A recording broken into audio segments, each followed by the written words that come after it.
So this is my final exam. Question 1 was what was my favorite topic covered over the semester. My favorite and most applicable topics were what I did my presentation over. The bacteria can change and resist antibiotics. I'm going into the medical field, so this is a very big topic that will affect my life.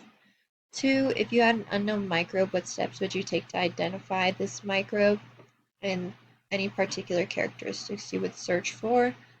I would start by observing the unknown microbe by looking at the characteristics such as cell wall, shape, color, and linkages. I would next use cell staining and DNA sequencing to narrow down my identification. I would then compare my findings to other known microbes.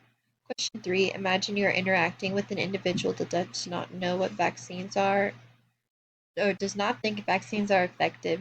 Using your knowledge of immunology, epidemiology, and microbes in general, describe how you might converse with this individual to educate them on vaccines. I would first listen to my patients/friends' concerns and help clarify the myths, such as yes, our body does have its own immune system, but if you are not exposed to that illness, you do not have the ability to fight it as well.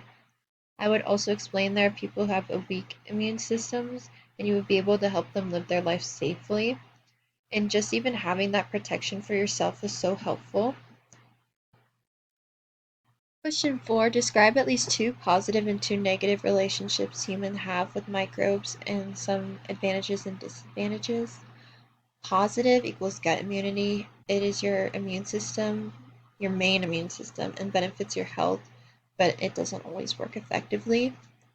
Positive synthesis of vitamins. Each vitamin provides a different benefit to humans, but some vitamins aren't always there, but they can always be replaced by taking vitamins.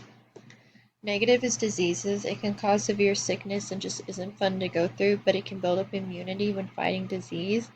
Negative, it can cause allergies and chronic inflammation. Allergies and inflammation can cause discomfort and health problems, but thankfully these can be helped with medication. 5. Many applications of microbes exist. List and describe 5 uses of microbes. They're used to make certain foods. Microbes are important in the production of bread, cheese, and yogurt, and other things.